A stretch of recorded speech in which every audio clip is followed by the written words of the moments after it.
आइए आज चलते हैं मेरे साथ मेरे यादों के झरोखे में।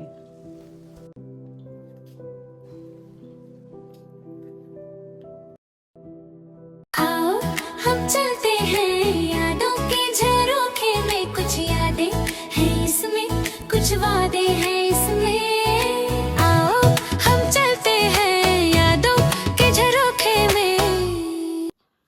जय हिंद दर्शकों, आज मेरे यादों के झरोखे में चर्चा करते हैं एक बहुत ही संगीन विषय पर, गुड टच बैड टच। मेरे ज़माने में, उससे पहले भी हमारी बहनों के ज़माने में, या उससे भी पहले बहुत पीढ़ियों तक कभी भी किसी माँ बाप ने अपने बच्चे से खुलकर बात नहीं की होगी मासिक धर्म पर, या फिर अच्छा स्पर्श या बुरे स्पर्श पर।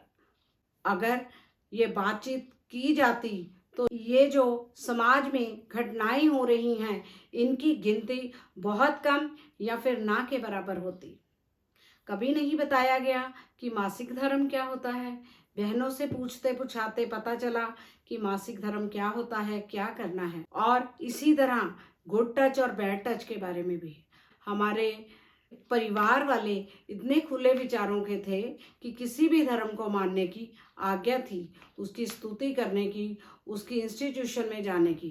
अब जैन थे तो जैन स्थानक में जाना तो हमारा मूल धर्म था, लेकिन उसके साथ साथ हर रोज मंदिर जाना, आरतियां गानी, गुरुद्वारे जाना, पाठ करना, माई हंसी की जो है मस्जिद बहुत मशहूर है और जिसकी बहुत मान्यता है, वहाँ जाना हर वीरवार को, तो कोई रोक टोक नहीं थी। मेरे पिताजी का कहना था, कहीं भी जाइएगा, कोई एक्टिविटी कीजिएगा, पढ़ाई जहाँ तक मर्जी कीजिएगा, मेरे पास पैसे हों या ना हो, मैं आपको जहाँ तक पढ़ना चाहोगे पढ़ाऊँगा, लेकिन मुझे कोई शहर का व्यक्ति आके ये ना कह दे कि आपकी बेटी कहीं गलत जगह पर खड़ी हुई थी।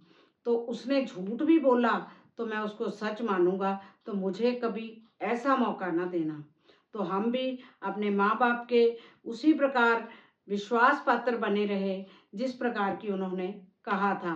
हमेशा उनकी लाज रखी है, उनकी पगड़ी को संभाल कर रखा है, लेकिन गुड टच और बैड टच के बारे में कभी नहीं पता था। शाम को मंदिर जाना हम सबकी रूटीन थी।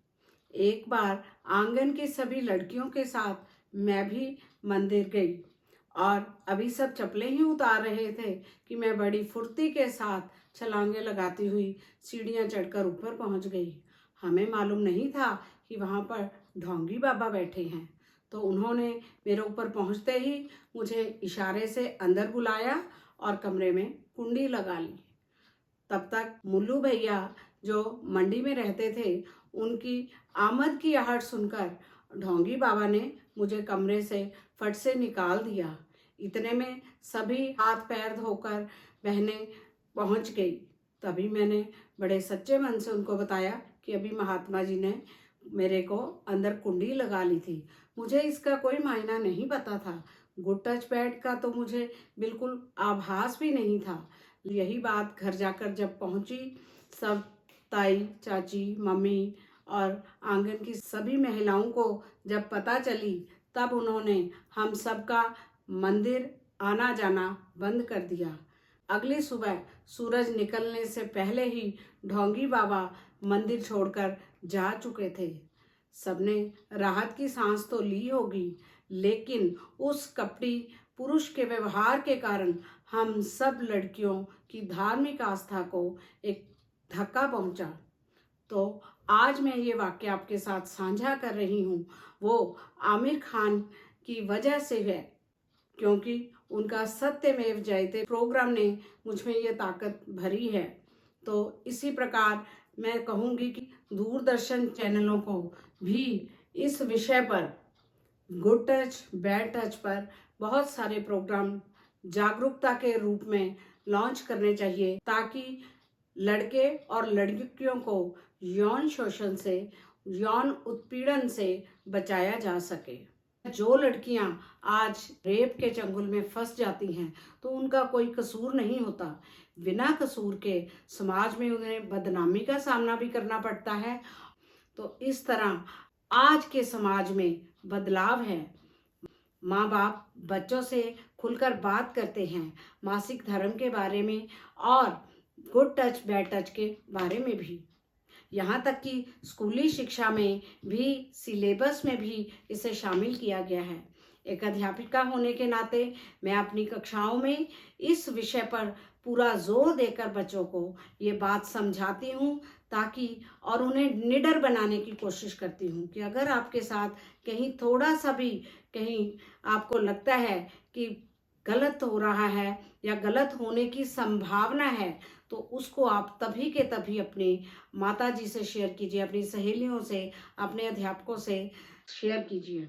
तो ऐसा करने पर बहुत सारे बच्चे, कम से कम 10-15 बच्चियां ऐसी मुझे मिली हैं जिनको घर से, चाचा से, मामा से, पड़ोसी से या रास्ते में आते जाते इन मुसीबतों का सामना करना पड़ रहा था। तब मैंने उनकी माताजी को बुलाकर सचेत किया।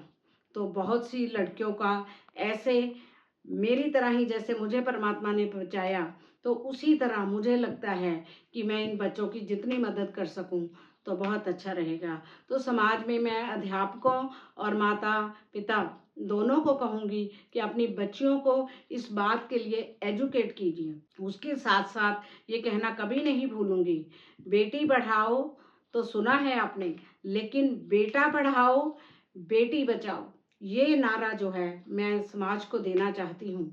क्योंकि बेटे को ये शिक्षा देनी कि किसी भी लड़की को बुरी नज़र से देखना, किसी भी लड़की के व्यक्तित्व पर या उसके शारीरिक पक्ष से उस पर हमला करना, वो गलत बात है। तो उसकी सोच बनाएं हम समाज में कि लड़का पढ़ाओ तो उसे ये शिक्षा देनी है। दूसरा, मैं पेरेंट्स से ये कहना चाहूँगी कि हमें, अगर बच्चा किसी गलत काम में फंस गया है या उसको फंसाया गया है, तो अगर उससे बातचीत करते हो, उससे साइकोलॉजिकली, मनोवैज्ञानिक तौर पर उससे आप चर्चा करते हो, तब ये जो प्रॉब्लम्स हैं हमारी सॉल्व हो सकती हैं। अगर हम लड़कियों की बात सुनते ही उन्हें डांटना शुरू कर देंगे, उनकी साइकोलॉजी को समझे बिना, उनके मानसिक जो प्रेशर है उसको समझे बिना डांटना शुरू कर देंगे, तो कभी भी बच्चियां जो है आपके साथ अपना सत्य, दुर्घटनाओं को या होने की आशंका ही हो चाहे, तो उसको कभी वो आपके साथ डिस्कस नहीं करेंगे। माँ बाप होने के नाते, अध्यापक होने के नाते बच्चों के करीब होना है, उनकी बातों के साथ समझदारी से उनको टैकल करना है। अगर उन्हें कोई प्रॉब्लम आ रही है या आने वाली है, उसके लिए सचेत होकर रहना है। चुनौतियाँ पुरुष समाज के लिए भी बहुत हैं। अगर बाल्यावस्था और किशोरावस्था की बात करूं, तो लड़कों के लिए भी काफ़ी चुनौतियां हैं। हालांकि लड़कियों के यौन शोषण की प्रतिशतता अधिक है, फिर भी लड़कों को भी इन परिस्थितियों का सामना करना पड़ता है। लड़कों को लड़कों से और आजकल की दादागिरी दिखाने वाली लड़कियों से भी यौन शोषण का खतरा है। तो इस तरह माँ बाप को दोनों बच्चों को जो है इसके लिए शिक्षित करना है, उनसे खुलकर बात करनी है। यौन शोषण के लिए 2012 में भारतीय सरकार द्वारा एक एक्ट बनाया गया, जिसके द्वारा कि बच्चे, अगर उनके साथ यौन शोषण हो रहा है तो उससे के अधीन मदद ले सकते हैं। तो पॉस्को एक्ट, जिसका अर्थ ही है कि the protection of child from sexual offences. तो मैंने अपनी पुस्तक जियो और जीने दो में एकांकी लिखा है, आओ आपसे सतर्क रहें, जो कि पेज नंबर 54 पर है। तो उसमें विशेष रूप से हमने जानकारी दी है। इस तरह माँ बाप को लड़कों की परवरिश में हमें ये अमेंडमेंट करनी है कि हमें उन्हें सिखाना है कि लड़कियों को हमें ललचाई नज़रों से नहीं देखना, बल्कि सम्मान की दृष्टि से देखना है। कहा भी जाता है, यत्र नारी पूज्यन्ते रमन्ते तत्र देवता।